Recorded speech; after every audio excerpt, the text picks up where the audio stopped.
My name is Barbara Gamble. Morning. Eleanor Ryan. Thank you. Are you natives of Ottawa, of Canada? Were you born in? I'm a daughter of a military man, so I was not born in Ottawa but in Ontario, but had the opportunity to live in several different countries and many parts of Canada, but returned to Ottawa in my teen years, so it's been home since then. Okay. And Ms. Wright? I was born in Pembroke, but I lived in a rural community called Palmer Rapids, Upper Ottawa Valley. Okay. And then I came to Ottawa to work, and I've been in Ottawa since.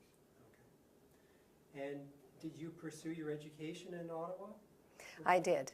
I was attended Carleton University, Ottawa University, Ottawa Teachers College, and Algonquin College, so most of the institutions. Okay. And Ms. Wright? No. Okay. Great. So let me begin by asking you, my understanding is that Project 4000 began in June of 1979. It was an initiative of very much of Mayor Marion Dewar. So if I could begin by asking you, Ms. Gamble, what are your memories of the inception of Project 4000? Well, like many Canadians and certainly many Ottawans, the images we saw through contemporary media at the time were live and real and had a significant impact on our consciousness about what was happening in the world and in that part of the world. My husband and I were away on a road trip holiday in Northern Ontario in the summer of 1979 and late June. And we heard the Mayor Marion Dewar at the time speaking about how Ottawa would welcome and support 4,000 refugees, and that was subsequent to the government declaring that they would take 8,000 refugees from this area of the world. We thought that was wonderful. We applauded that. We phoned the mayor's office and said, we'd like to help. She said, well, come back from your holiday and help me organize the public rally in 10 days. So we did, and that was the beginning of us being involved in Project 4000. Mayor Dewar had been our city councillor. We'd got to know her that way through some communications we'd had with her. We then supported her subsequent mayoral campaigns. So that's how we had pretty direct access to her. She was a wonderful woman, and we thought, this is a great project. Let's get involved. Okay. And Ms. Ryan? Well, I was aware of the refugees in the state of affairs in Cambodia. Dr. Richard Hardy was very instrumental through the Archdiocese of Ottawa, who had the sponsor agreement, and refugees were from there. And that was about 2 years prior to 1979.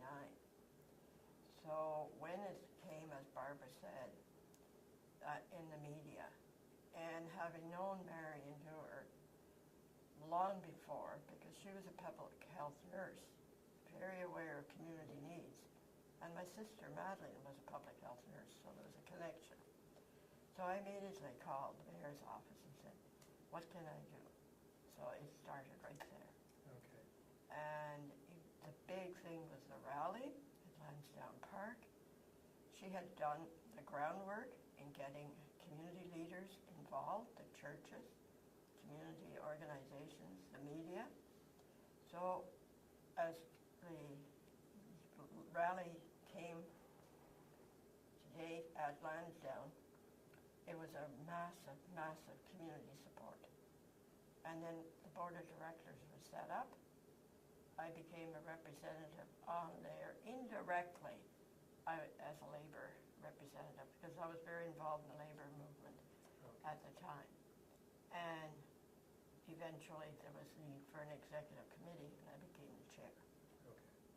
So prior to 79, when you talk about the Archdiocese, you mean the Catholic Church? Yes. Okay. And the Anglican, I believe, was doing the same, and the Mennonites, Okay. but on a smaller scale. Right. But there was a great effort in the Catholic community throughout the diocese, 3 dioceses really, Cornwall, Pembroke, and Ottawa, and refugees came. And my sister was deeply involved with one family who are today still part of the Ryan family. So my sense is that you already had a community spirit, and when you heard about this, you felt a need to get involved and to work on the project. Well, a lot of us on the board who became members of the board of directors were engaged in community. And Marion selected people who were engaged in different aspects of the community very intentionally, so that she would have a broad basis of support for the project. So yes, the board members were all community engaged people.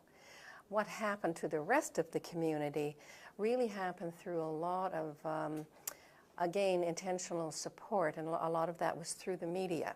We had meetings, Marion and a few of us, with the Ottawa Citizen, and engaged their support to promote sponsorship and to promote the activities that the project was doing. They even promoted very extensively the rally.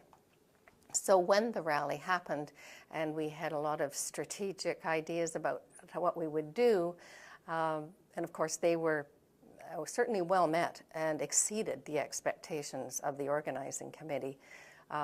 The Citizen had played a role in encouraging the community to come out and attend this rally and hear what they could do to help. You may have heard or have seen photos, and it's certainly become a legacy in this city, that the July 12th rally at Lansdowne Park was the Kickstarter for the community engagement in Project 4000. And estimates are between 2,500 and 3,000 people attended the rally. We had actually expected perhaps up to 1,000, 500 up to 1,000, but we had strategized to move walls, to keep moving walls and opening up the salon area. It was called A, B, and C at the time, and to move walls to allow for more and more people to come in. And all seating capacity was used, and people were sitting on the floor. There were so many people. So it was, we have images of that for history and archived, and I think that's a pretty exciting memory for the citizens of Ottawa. So now let me ask you about what your roles and your responsibilities. I want to follow up. Oh yes, by all means. On the rally? By all means. No, what was the main point of all? I think the biggest thing of all was having a leader in the community. And the leader happened to be Marion Dewar. And she had the wisdom to incorporate and get the whole community through their leaders involved. And that was the biggest thing. It became a movement. Later on, we didn't know at the time, but later on we saw. But it was leadership with community leaders involved and the community ready to do something. So how would you describe how Marion Dewar went about getting involvement from the community? Because she came from a background as public health nurse. Yeah. She was in the community. Okay. She saw the need. Yeah. She became a counselor because she was pressed into do something more than just talk. Yeah. So became a counselor. So she had a good background of community issues, but she was very wise. She also knew she had to have the leadership, the business, the press, the religious communities, the ethnic groups, very small, but that existed, and labor. Right. And I think I was the leader for some people. For sure. So the assumption I'll make then is that she invited all these individuals to come and meet with her to Long before In she had June. them on site by July 12th. Yeah. Okay. Great. Okay. And so then the rally came about as a result of this preliminary outreach to all these organizations. And having the media, mainly the Right. Ottawa Citizen, involved. Because what was necessary was to engage enough citizens to be able to form a substantial number of sponsorship groups, private sponsorship groups. 1979 was the signing of the Master Sponsorship Agreement in Canada. That the Mennonite Church was very involved in coordinating with the representatives of the federal government. And that was really the stimulus and also the access point for people to be able to form citizens groups.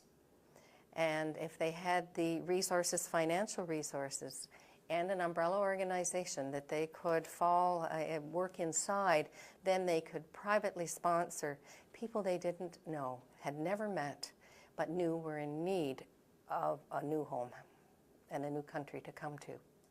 So all of this happened at the same time, and it was quite wonderful that Ottawa was really able to be one of the first cities that was able to implement this new master sponsorship agreement, that the citizens were able to say, yes, I too want to have a role in this. And how the name came about, Project 4000. At the time, there was a total number eligible to be sponsored throughout Canada. And when the mayor and other leaders at the time that were involved with her met with immigration, and they said, Marion wanted to get more and do more, and they said, well, there's 5,000 or 4,000 vacants, until they're filled. And that's when Marion is quoted as saying, we'll take them. So that it has to be raised more than once. Right. Across Canada. Right. So her commitment was to invite 4,000 refugees to come to Ottawa. Yes, and then that left the federal government to have to increase the quota. Okay.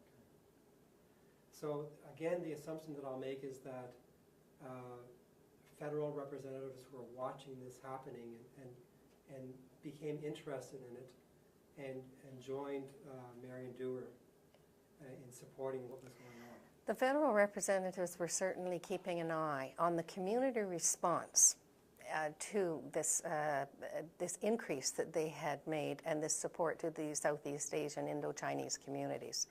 And when they saw Toronto and Ottawa's response, and Windsor and a number of other cities that were quite quick to pick up on the opportunity and to engage, they then increased the numbers and sequentially increased them repeatedly over a 1 year, 18-month period to a very large number of refugees that they would accept under this new program and under the Master Sponsorship Agreement program. Okay, great. So the role that Marion played was a national role, and I would say a global role, in showing what everyday citizens, how they wanted to see this unfold and how they wanted to commit. These were commitments. How they wanted to commit to engaging in assisting others in need. And that role, it was thinking global and acting local. It was the epitome of that idea, philosophy that Marion carried in this project. Okay. So then her involvement obviously was an inspiration then for other communities. Yes. Okay. I don't know if you want a story, but at one point, she was contacting mayors and municipalities across Canada. Right. And Calgary's mayor and her were having a discussion. And he was interested. And he ended up by saying, well, Ottawa can't outdo Calgary. So that started, spreading in other communities and municipalities. Church groups were involved. Right. Okay. Okay. So let me move on then to ask you about what your roles and your responsibilities were in Project 4000. Can I start with you? Yeah, sure. I was familiar with Lansdowne Park, the facility where the group had decided they wanted to run the first public rally to get the public support needed. Because I had run events there involving in the exposition industry. So that's why Marion wanted us to really do the strategic part of this layout. So that was my initial involvement. But with that, within days of being involved, we were given more and more to do. And at the time, we were able to do it. And so we became involved in the initial management team of Project 4000. It was myself, my husband Dan Gamble, and a man named Michael Lubbock. And we began to have meetings with people and with the executive team that Marion had put together, and we're deciding who should we approach, how should we do this, what did we need to do. Once the rally happened, we had lists and lists and lists of people who wanted to be involved. How do we sort through this? How do we get organized? And as you recall, it was the days of the telephone, no computers. So we set up telephone trees, we called them, where I would call 10, 10 would call 10, 10 would call 10. So this is how we coordinated and organized things at that level. Several months later, we were able to have some other input staff-wise and get some funding. So we were able to hire some part-time staff, and we were able to then step back into board roles and organizational leadership roles and have staff do a lot of this telephone and secretarial and organizational work on a day-to-day basis. Okay. And Ms. Wright? After the July rally, then it was needed to have a board of directors seek funding to operate whatever expenses we would be incurring. So the board of directors represented community religious groups, a very good, broad board of directors, and that was announced early August. And about months later, it was a need for an executive committee because we were getting support to have an office set up, and we needed staff because at that time they were all volunteers. And it was a massive undertaking, and the press and the groups.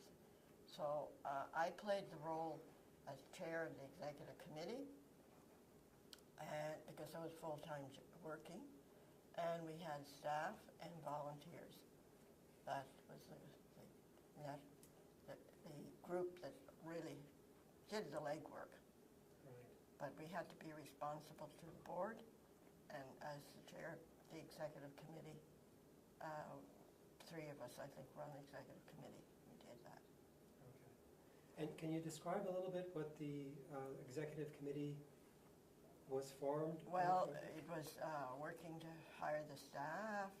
We didn't have anything. We didn't have paper. We didn't have telephone. We had to set up an office, and then organize and be responsible at that level and report to the board. Okay. And do you recall who were the members of the executive committee in terms of, was it the churches? No. I don't remember clearly. That's it. Yeah. I became a member of the executive committee a little further down the road after I'd had my 2 children in that time period as well, because we certainly needed more the people who were able to stay involved at that level. I wanted to, if I can, tell a story about the refugee connection here. Sure. And the board members.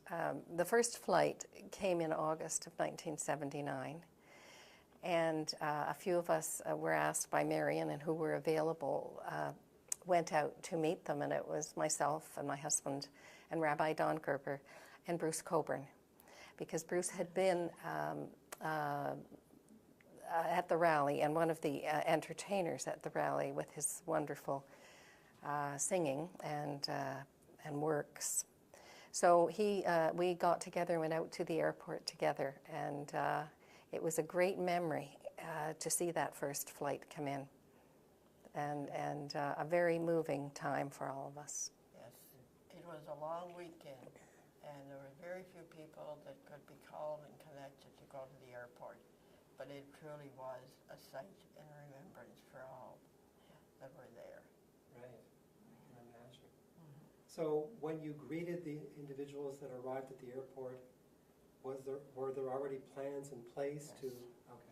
to Right. assist them? Everyone that came was, I wouldn't say designated, but was coordinated to belong to some community or group or family or sponsorship group. So all of the designations were taken care of when refugees came. And that was the result of, as you say, the hiring of staff, the phone calls, the coordination of... And working with the immigration people. The terrific work of the immigration Yes. on the sites in the camps.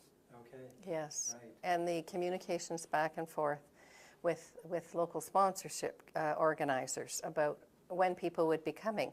And that's not to say there weren't some confusions, but any confusions there were sorted out and everyone got taken care of. But when you're dealing with thousands of people and with in languages you sometimes don't have immediate access to translation for, because this was a scurrying thing, is to get the translators to help with so many people, because we had small ethnic communities at that time. So, so yes, some confusions happened, but everyone got to a home. Okay. One of the memories I have is when we needed to have a meeting of the community leaders in Project 4000 that existed at the time. It was held at Christchurch Cathedral Hall. And the representative, as Sue said, was very small. Whatever was said was translated into 7 languages. English, French, all the way down. So they all felt it. And we needed that because we didn't speak Cambodian, we didn't speak Laos, we didn't speak Vietnamese. Right. So the leaders of those small communities were very involved. Okay. So let me ask you a little bit more about the first flight. So obviously there would have been some communication and some coordination between the refugee camp where the individuals would arrive from and the individuals preparing to greet the refugees here in Ottawa? If I recall, immigration knew all this from the camp to the Ottawa office. Okay. And then we were told. And then those people were, the volunteers were involved. Okay.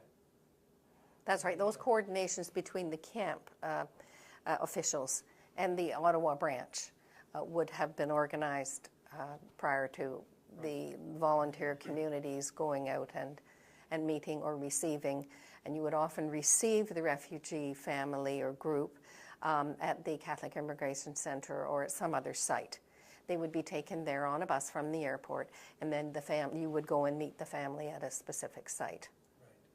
Right. Everyone didn't flow out to the airport because there would have been too much communication. So it was a controlled entry, and then you would meet your family in a designated space. Right. And my understanding was that there were government-sponsored refugees and there were privately sponsored refugees. And your responsibility was working mostly with privately sponsored refugees. Yes. Yes, Okay. it was. Private sponsor group, and Sue can explain that, was to have accommodation, to be ready to meet them, take care of them. On a 1-year commitment. Okay. Great. Okay. So let me ask you now, could you elaborate more on what the relationship was like between Project 4000 and the federal government?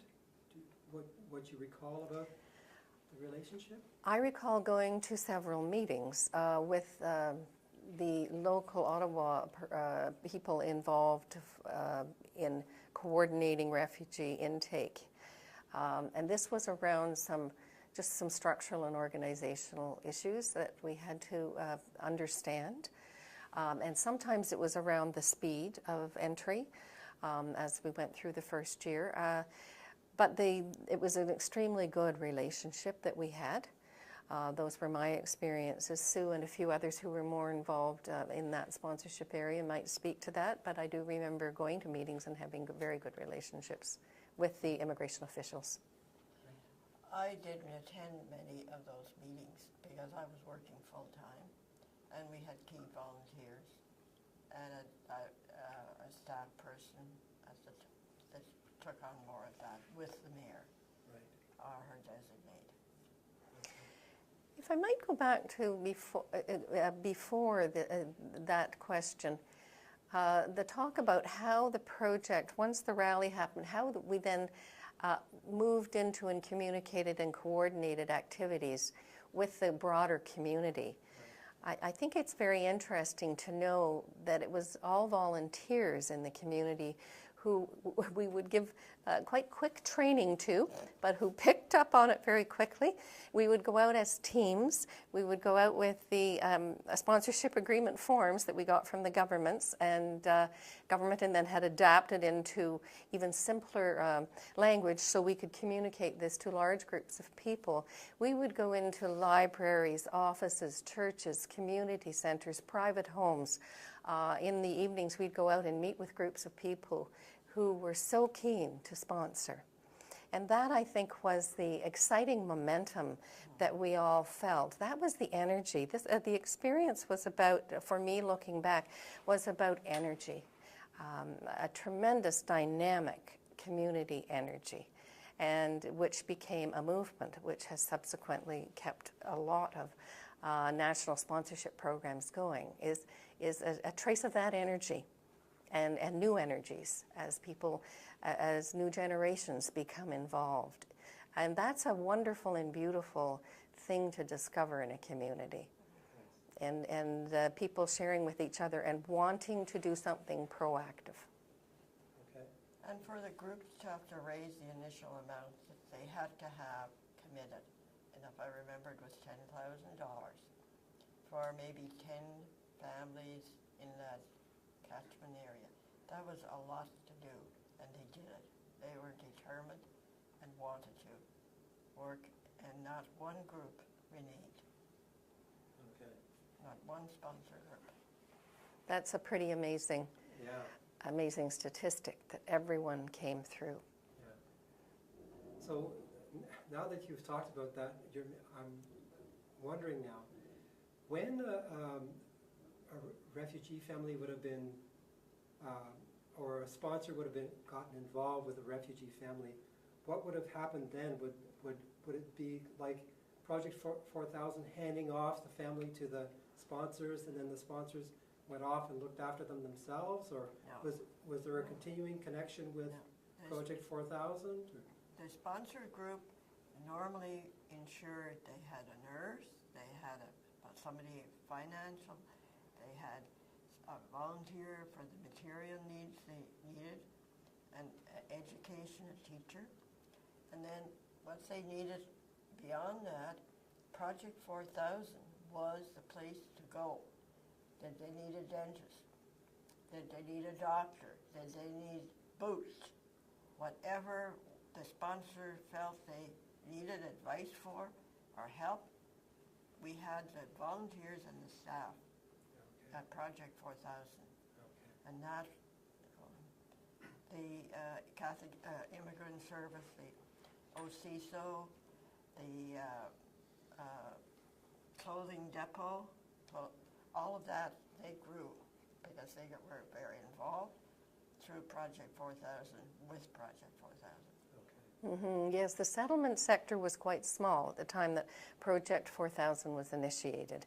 There were 2 to 3 staff, perhaps 4, at some of these larger now settlement agencies, which have grown tremendously to provide the support that they need to welcome new Canadians, newcomers. So we worked very closely with those settlement agencies, but they did not have access to a lot of the things that we needed. So we made a link with the Canadian Dental Association, for example.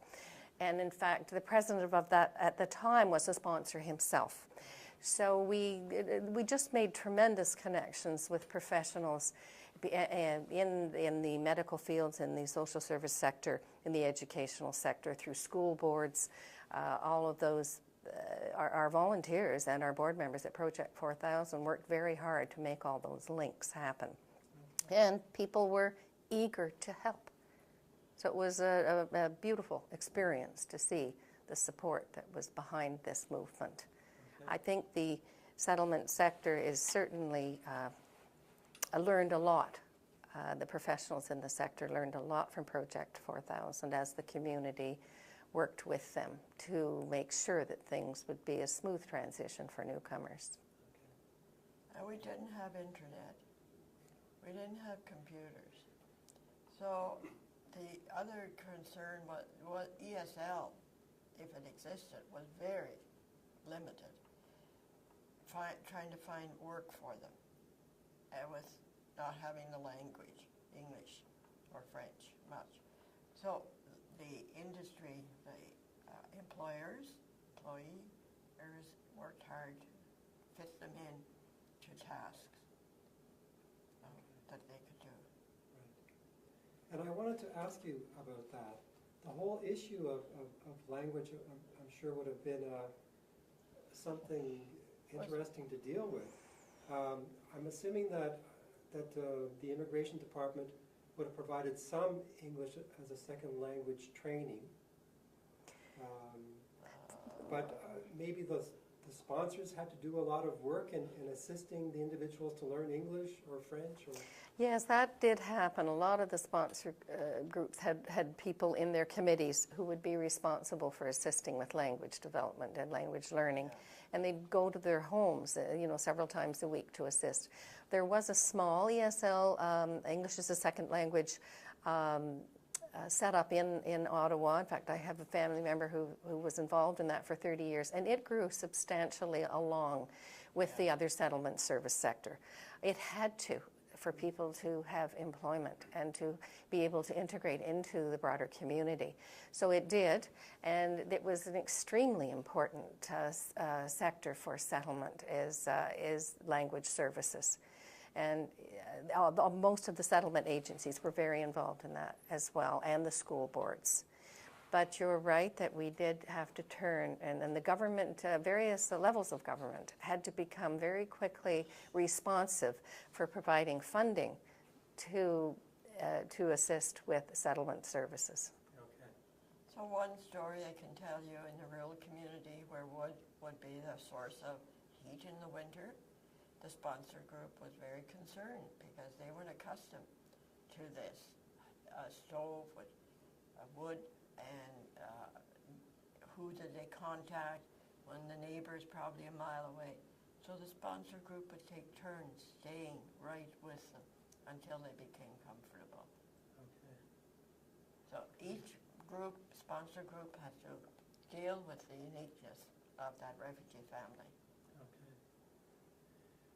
Should I assume that there was also an effort to provide employment opportunities to, if it was a family, for example, to both spouses, that the husband and the wife would? No, the mother had to stay at home. At that time, 40 years ago, most often the mother did stay at home because there weren't as many early childhood education centers available or daycare centers available 40 years ago. There wasn't early kindergarten classes, so it was a different societal structure 40 years ago, so many times the women did stay home. They were often the ones, too, who, when they got the opportunity, and if daycare service was available, they would go into the ESL courses.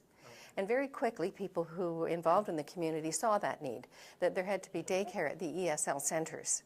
So, we began to have to parallel many social service needs to make things happen. Okay.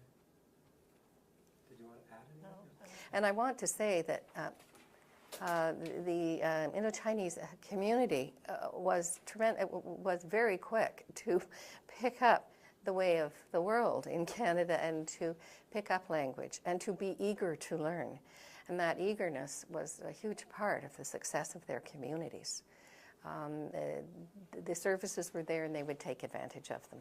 They were very, very eager to become involved in life in this city. Right. But obviously part of the experience of learning the language, English or French, would have occurred in the workplace, obviously. Many of the jobs available to the newcomers were at the labor level, at physical labor level jobs, and because of language. And as language improved, they would then be able to move into the sectors that they had perhaps come out of in their country of origin. But initially, many of the newcomers worked in the intensive labor fields, and actually still do. Is my experience, until their language levels are adequate, or until opportunities present themselves that are in their field of training. Okay.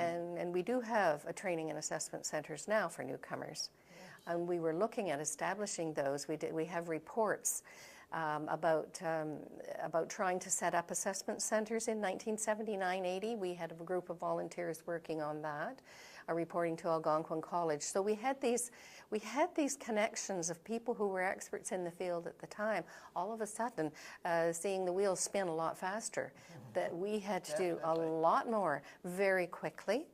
And that energized everybody, actually, and it made us think outside of the current boxes we were in. And I think it helped us grow as citizens. Okay, so now I'd like to talk to you about, or ask you about, the different types of partnerships that were formed between Project 4000 and the sponsors that came forward to assist with the refugees. Can you talk a little bit about that, please? I can speak to the Canadian Dental Association. Dr. Byrne Reeser was involved at the time in the CMA, Canadian Dental Association, and he was involved in sponsoring a family through a church community. And the Canadian Dental Association came forward very quickly to offer free dental service. And that was a tremendous need. It continues to be today with the newcomers who have stayed in refugee camps for any period of time, because that's not a service that's provided very commonly. Is dental service, and this can be very critical to people's health, as we know. So that was a generous contribution made by dentists across the country to help refugees. The health service system, of course, the workers in that sector stepped forward well beyond their time, their work time, to assist in the evenings and weekends, to assist families in any way they could with health needs.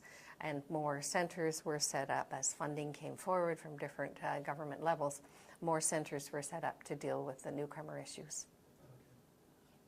And I think the sponsor groups had some networks also that they were able to tap in local doctors, what was needed at the time. Right. So, for example, if the Catholic Church was involved with the sponsorship process, then I'm assuming that sponsors in individual parishes would have offered to take in refugees and provide them with assistance. Would that have gone on, for example? Oh yes, the churches, many of the churches were already very involved with sponsorship in Canada since post-World War II. Okay. And had great experience and knowledge, and their knowledge was what really enabled us to know what sponsorship really meant. Okay. You can get a form and you can fill it out, but to know what it means, what that level of engagement is, what that one-year commitment is, both technically, financially, and emotionally, these communities, through their sponsorship agreements with the federal government, they had this experience. And they were able, and they were very, very important in sharing that information to new citizen sponsorship groups, which hadn't had that experience before. So we were very reliant on the religious sector involvement to know how to proceed with a lot of details. And they gained the experience, so they had it current right there to help that sponsor group, whether it was from a parish or for a local community. They connected very quickly, whichever church was closest. Right. They were able to do it. Okay. And get help. Do you recall any other types of sponsorships, like where there's service clubs, for example, that were involved? Oh yes. On our master sponsorship list that we have at Project 4000 that has 347 sponsorship groups that we were connected with in the time period that the project existed, there are Rotary clubs, service clubs, community groups, office groups of people who got together. Yes. The names, if you were to read the list of who those sponsorship groups were, many were religious organizations, but many were private community groups and service clubs that got together and really wanted to do this. Okay. So, for example, the Kiwanis Club could have offered to. Yes, and the Rotary clubs, yes. But it still had to be a group of, I think, Five key people for a sponsor group to be committed, raise the $10,000, do the work. Right. They were the strong, and that was the community. Okay. Whatever group you came from. Okay. So a group of 5 individuals could have come together and said, hey, let's do this. Let's sponsor right. a group They of did. refugees. And they did. And Yeah. as they do now, but they did it then, and people in an office. Right. And it was no ESL, like 1 year for ESL. There was no setup. Now furniture is provided. All those supports were not there. We have them. It grew and was developed. We have it today. Right. Okay. Interesting. Okay. Yeah. My next question would be to ask you if you would like to share any personal stories of the refugees that you would have worked with over the years of your involvement. At the time, my connection was more organizational. At Project 4000, I was a young, newly married woman, didn't have a home of our own, so we were not able to sponsor a family, but we knew how to organize, and that's where we put in our energy. Subsequent, a few years later, we did sponsor families from other countries and became involved in private sponsorship, and are still friends with those families today from different parts of the world. And it really has been a tremendous part of our life and our family's life to have these relationships and to have assisted newcomers, and today to watch them assisting newcomers to Canada too. And I think that's the wonderful thing about the legacy of being a private sponsor is you see that grow outwards. That experience takes people out into their community and into the world, and people understand who Canadians are. I had one of the refugees ask me when they first came, the family first came, why do you do this? And he didn't mean me, he meant Canadians. Why do you do this? Because nothing like this was going on in their country. And I gave him the humanitarian and social and all the reasons that I thought we did it. And then some years recently, he asked me how he could help become involved in sponsorship. So that's the refugee legacy of assisting in sponsorship is they now want to assist in sponsorship. It's something you learn about Canada, about yourself, about Canada and your community when you've lived here. Yeah. It's hard to put all that in words. Right. My role was more administration, and I was quite familiar with organizing and chairing meetings. I was working full-time. My sister was a sponsor for a group, and I knew others that were sponsoring. So my role was more working with the board, working with the executive, the staff, and some contacts of leaders in the community, such as labor. Personally, I know the outcome of having the refugees families and how they became education was very key for the family, that parents would sacrifice a lot in order to have the children have higher education. Right. And today we know the benefit of that in Ottawa and in Canada. Yeah. Eleanor and I have both stayed very close to these communities over these 40 years. And we've had, these are communities that celebrate many things, and often, and frequently, and wonderfully. So we've been included in their celebrations of their trip and journey and lives in Canada, and that's been very significant to a number of us who've stayed involved. We've seen their families when they came. We got to meet them. We've seen them grow. We've heard them speak many times. We know their personal stories. We were there within days of them arriving. We met many of them. So our experiences and our connections with this community are rich and deep. And that too has really, I believe, influenced our lives and our understanding of their experience. At one celebration, it was a small group, and after I was going out, and there were a group of women, and I went over to talk to them, and they asked who I was, and I said, well, I think you came maybe off the first plane, and that is exactly.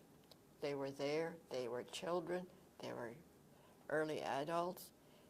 2 or 3 of the women broke down to cry. They were so grateful. And that has shown so many times. They are so grateful for what they did, what we did, and I try to say, you do the same. And they have, to a large extent. Right, okay. Can you share any stories that you would have heard from sponsors about what their experiences were like assisting the refugees? You know, the Project 4,000 days, a lot was required of the sponsors, and it still is. If you engage in a private sponsorship commitment, it's a commitment on many levels. But in that time, the energy that was required was tremendous because they did not have the settlement sector resources that are there today. So they became very close-knit groups, many of them, Yes, sponsor groups, and of course they're lifelong friends themselves, people who did these sponsorships. And usually one or two key individuals in the groups would be considered the chairperson or the host. And often the family would have lived with those people when they initially came, and they have maintained usually the relationship throughout the many years with these families. There were challenging experiences, and you know, and as you would expect, coming to a new country, and language was a challenge often, and you would have to wait to find an interpreter to explain something until we were able to set up telephone lines to interpreters, and now of course we have you know, all sorts of access to that sort of skill through internet, but the groups were challenged, but the commitment drives and the motivation to assist would give people the energy to work through challenges. We were able to access medical professionals and professionals in other fields to help people with situations as they would develop. Okay. The other question I wanted to ask you is, was there a relationship or maybe sharing of information, et cetera, with other cities, for example? Because, for example, I understand there was, in Toronto, it was Operation Lifeline, for example. Could you talk about? Well, it was to see what they were doing and, you know, get some tips from them on how they were handling it, vice versa. Right. And I think Michael LeBlanc would be the connection. He was a volunteer very early, very involved. And that's where I was not directly involved. I knew, and I knew there was good rapport between them, Right. and supportive. Yeah, the mayor's office in Toronto was connected through people, her executive assistant at the time, Donna Holtham, who had a lot of direct contact with us at Project 4000 on a day-to-day basis. We could go back to the mayor's office for facts and information and connections we would need right away to things. And they had very good connections with the Operation Lifeline people in Toronto. And Howard Edelman and their office would be speaking about various issues, and they would actually work together with immigration to help resolve those sort of formal and governmental issues that would come up around sponsorship and around immigration.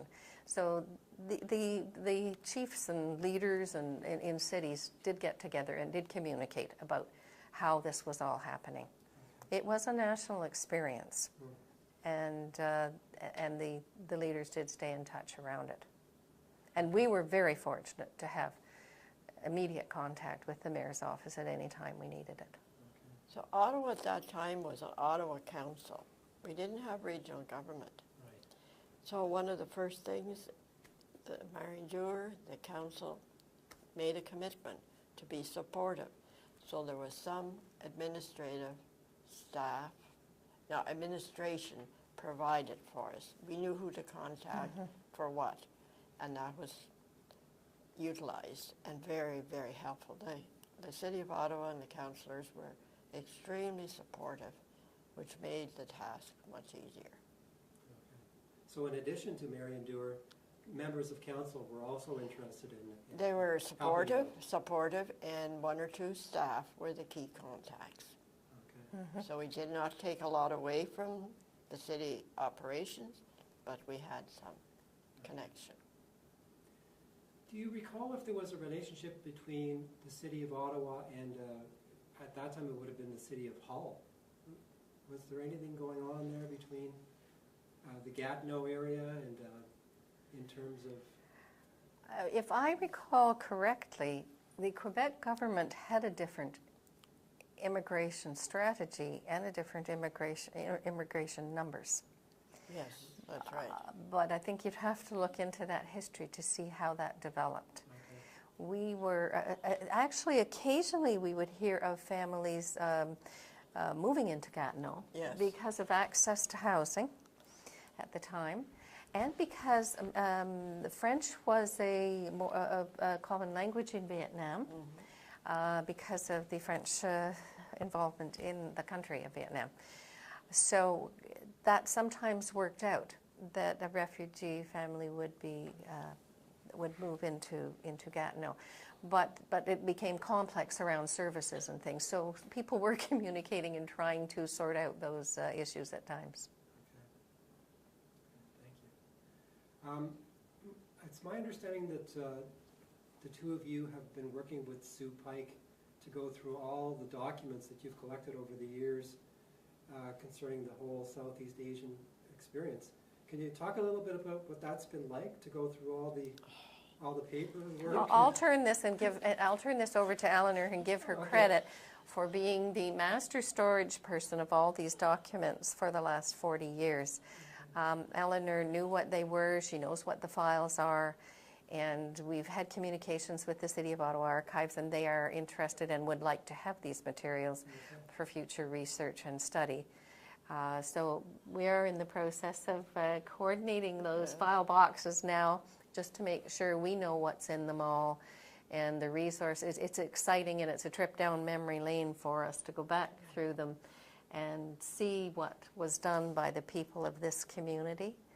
And Eleanor can speak to what she has in those, what we've seen in those boxes. Well, I was always, and I still am, involved and interested in history. And they're mostly are my copies of the minutes, of the meetings we had, and key documentation. I would have copies, occasionally a few originals. But they were in some order, and we're getting them in a better order. To me, that's the history. And if you don't keep copies at the time, you lose a lot of it. Right. So it's there, and I'm happy. Well, I can transfer to the city archives. Right. So it's a detailed history of what the experience was like as it unfolded over the years. Well, mainly like minutes of meetings, Right. presentations, and settlement efforts. And there are files on Cambodian, from Cambodian families.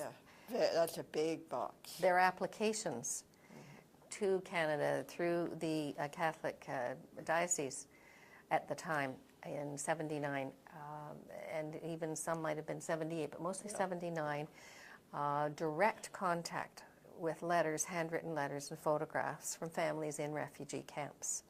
So some of this material is very precious and very significant and meaningful in terms of, here's the very tangible reality, rather than minutes and meetings, of people looking for safety, for security, for a new home, and for sponsorship.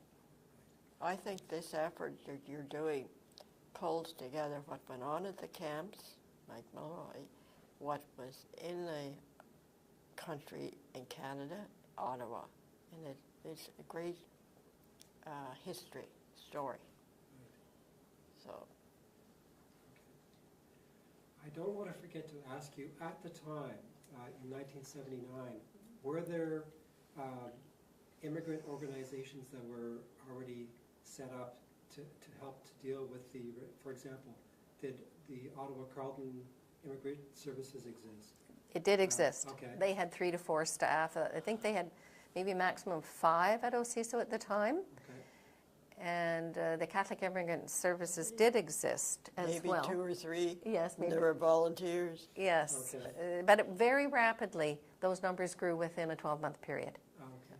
And they did receive funding because the government knew that they had to parallel intake with ability to settle. And that's certainly the challenge of newcomers, is making sure that those resources are there to provide good and adequate settlement services. And those groups worked with the government groups, not the private as much, but with the government, who didn't have the support of the unit of each sponsorship group. Right. It's interesting to hear you say that. In the prior interviews that I did, my understanding was that the privately sponsored immigrants had it easier in terms of integrating into the community. Yes. As opposed to the government-sponsored refugees. Still. In that case, it took them much more time. Yes. And I would say with my contemporary experience, it is still that way. Yes, Okay. absolutely. If you have a core network of people around you who know the community and who know the rules and regulations and how to get from A to B and get to this office and that office, you have much quicker access to settlement comfort. If you are a government-sponsored refugee and in a hotel or in a settlement, initial settlement accommodation, you can wait for some time for your worker to come and help your family, because this is caseload, which people in social work know that this is caseload management. And if a social worker with a government-sponsored or a case officer has 20 to 30 families to deal with on their roster, they don't get the faster assistance and support and direction and guidance that a family with a whole network of private sponsors around them is able to get. So it's a significant difference. You could be sitting and waiting for, as I said, hours for someone to come and take you for an appointment. Where in a sponsorship group, people were phoning each other, who's going to get this person today and now and how, and Canadians were keen to make things happen. So a private sponsored refugee, in my opinion, has a much easier time with the settlement process. And a connection for years to come in many cases, for generations. Yeah. There's a connection, there's a network, there's a family type of involvement and concern and support. Yes, it's wonderful. Eleanor's so right about that. My children are communicating with the children of the refugees that we've sponsored, and sometimes they're telling me, because I'm not as many connected to as many of them as they are, the next generation. So this is how we build community. Because in some cases they went to school together. The children of the refugee family, the sponsorship family children, they went to school. The refugee family children learned English much faster than their parents. And that was right from the school up to high school and beyond. So there was a real integration and understanding and acceptance. I have another question, and I'm not looking for statistics here, but just from your memory, I'm assuming that that most of the refugees that settled were successful at pursuing their education if they wanted to, at finding employment, at having their children educated, providing opportunities for their children to go beyond high school, for example. Yes. That would have been your recollection of what would have happened? For sure. Okay. There's not much doubt when you look at the figures, the classroom figures of secondary, post-secondary, and achievement levels, that many of the newcomers, that education was a very significant part of their families' concepts of what was important in settling into a new country. And they've been very successful students. Several of us who were involved in Project 4000 formed the Marion Dewar Scholarship Fund to commemorate Marion following her death. And we've given 20 scholarships to newcomer refugee students. And they're all achieving great success in their studies and in their careers. And the community celebrates, their communities celebrate their achievements and acknowledge them, and that's all very important. Okay, great. Did you want to add? Well, I know of one family who the parents really sacrificed, both of them, so the children got higher education. There was no extracurricular. It was study, get your education. And the sons have 2 degrees. Daughter is working on her second. And that's fairly common. The parents knew for their children to succeed, they needed education. And that was very in a trade or in higher education. Do you recall if the sponsors would have been involved with supporting the refugees to become Canadian citizens, for instance? Oh, yes. Oh, yes. Talk about that. In the pictures that that are in the book that reflects the history of Project 4000 called Gift of Freedom, which Brian Buckley wrote at the request of a group from Project 4000, you'll see pictures of the newcomers receiving their Canadian citizenship and their sponsors being with them. These were always moving, emotional, and very important times, and times for celebration. There'd usually be events after with the support community. Yeah, those are really important celebrations. Those Canadian citizenship meetings. Right. Still are. And still are. Yeah. Okay. Okay. The other, so at this point, what I would like you to comment on, or if you could share, what do you think the legacy of Project 4000 is? How would you characterize it? Go ahead, Sue. I have a weepy eye now. I would say that the legacy is what our country has become. The people we have governing and in positions of power in the country reflect the diversity that refugees have brought into the country in the last 40 years.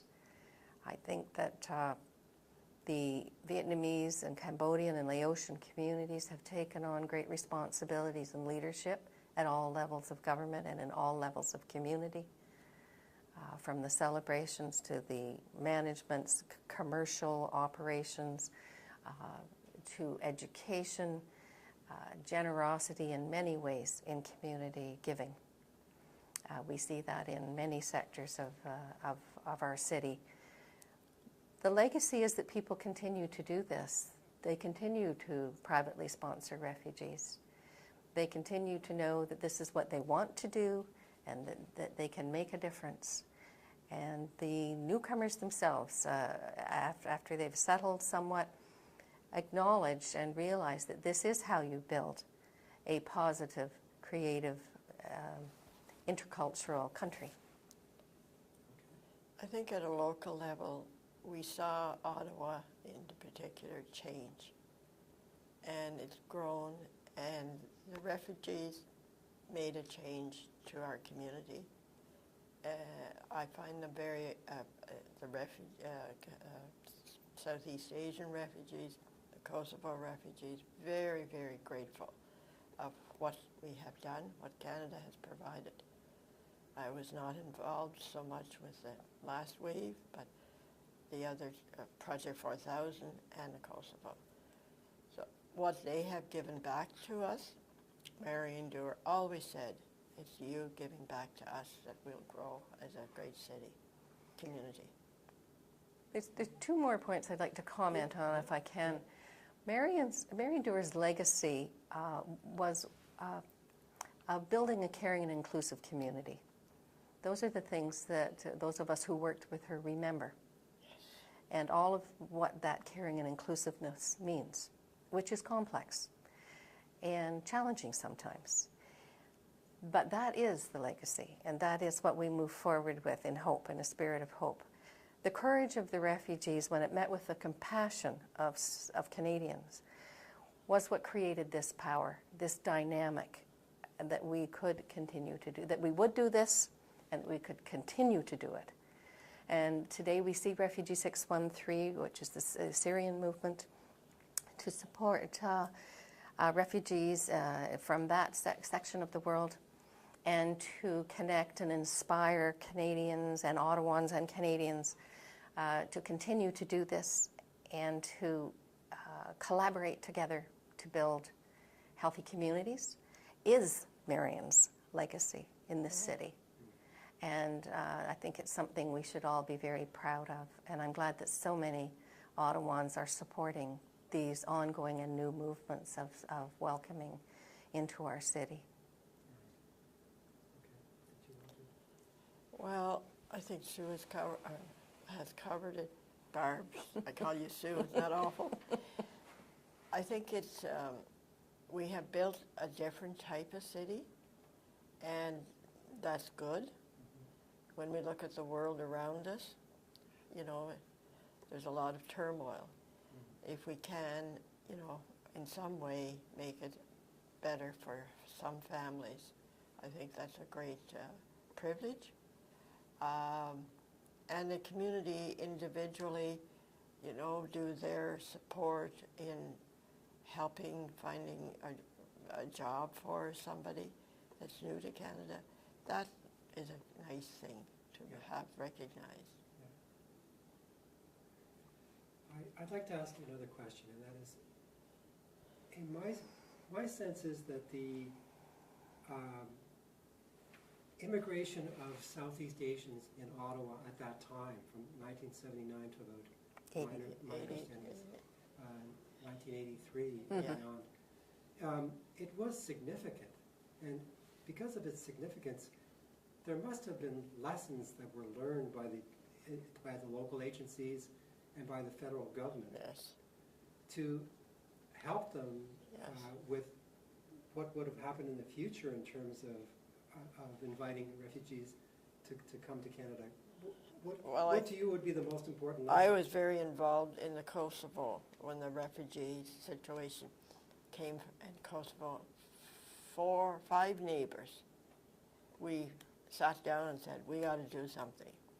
By then, it was a 2-year ESL for a refugee family. The furniture was provided. The linen was provided. You, as a sponsor group, find the accommodation. That, compared to Project 4000, it was like a piece of cake. And there were 5 of us. 2 drivers, the others were working. So I remember driving between us 3 times to Bayshore to get a translator. Health issues. We knew how to work the system because I'd experienced it through Project 4000.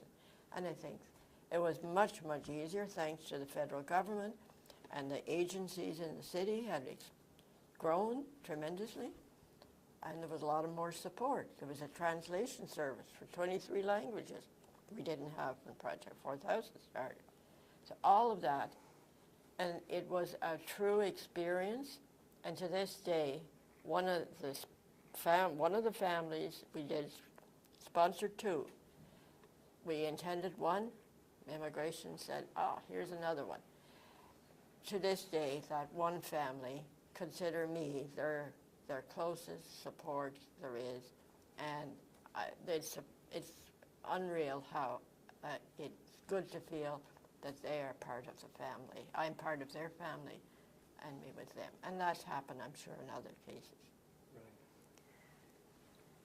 Right. If I think about what are the lessons learned, I can think about, personally, lessons learned, but I can also think about structural lessons learned, ways to stay in touch with your support groups, with the communities who are interested in supporting others, ways to inspire people, to educate them around the benefits of welcoming newcomers into the country, ways to bust myths, false myths around newcomers and refugee intake. And most of the negatives we hear are myth, because newcomers are a huge bonus to any country. As people who do the study and the reflection and the history know. And we've lived through these waves of newcomers, and we've seen the statistics. We know the history. We know how lucky we are, how fortunate we are as Canadians to have newcomers who want to come and live in this country. And that, I would say, is a very critical thing to remember, is to promote the facts so that we can continue to benefit, all of us, globally, from assisting refugees. And we know this situation is dire, more dire every year, and going to become more dire. And that we must stay aware of how we can be involved and assist in creating the world, the welcoming cities, the welcoming communities we all want to live in. Those are, I would say, that's the overriding lesson, is to stay conscious, educated, and aware about what the situation is and what the facts are in your local community and how to tie that community into this. Did you want to add anything? She said it very well. Barb, that is. Not Sue. Okay, my last question, it's an opportunity for you, if there's anything else that you would like to share about your experiences working with refugees, here's your opportunity. I'd like to second what Eleanor said earlier about what an excellent project this is you're doing, because it makes us look back and look to today and look forward. And I think that's a tremendous thing to do, and that is what education does. And it's wonderful to also look back at the peers and friendships we've made, not only with the newcomers, but with people in government and people in education and people in institutions who all make a difference in this area. And about the good relationships we had with government, and how, as Eleanor also said, leadership is critical. Oh, yes. Positive and informed leadership, engagement is critical. And to know that that exists within our governments is very important, and that we should encourage that, because that's how we will work together, governments and communities, and and voice what we want, and make our voices heard. And to me, that's been a very big benefit from this review and reflection after 40 years. Okay, thank you. I support everything Barb has said, but I also have a concern, because I think I'm on the older side of the group. In 79 and 80, we did not have internet. We did not have all the technology that's such a distraction now. We did it neighbor to neighbor. A lot of that, I'm sorry, has been lost. And doing this review, having this available, is a great opportunity that in 20 years from now, they can say, oh, yes, Project 4000, the 79 and 80 era, then the Kosovo, what are we doing now, and how are we treating each other as well as those in need, the refugee. Right. Thank you. Thank you.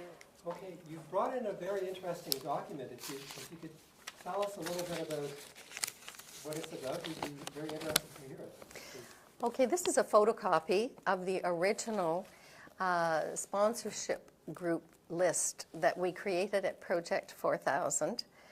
There are 347 sponsorship groups listed on these pages, and there was no internet or Excel or any of those statistical recording templates available. So these were done on typewriters on 8.5 and 11 pieces of papers, which we then put onto larger sheets so we wouldn't have as many pieces of paper to be carrying around, so that we could list the vital information we needed from our typewriters of the 347 sponsorship groups that Project 4000 coordinated. Now, if I can interject, this is the final copy of many, many drafts that were done on ledger paper and then transferred in the end. And a very, very good volunteer did this even after we were closing down. Was a project she did in pulling it all together.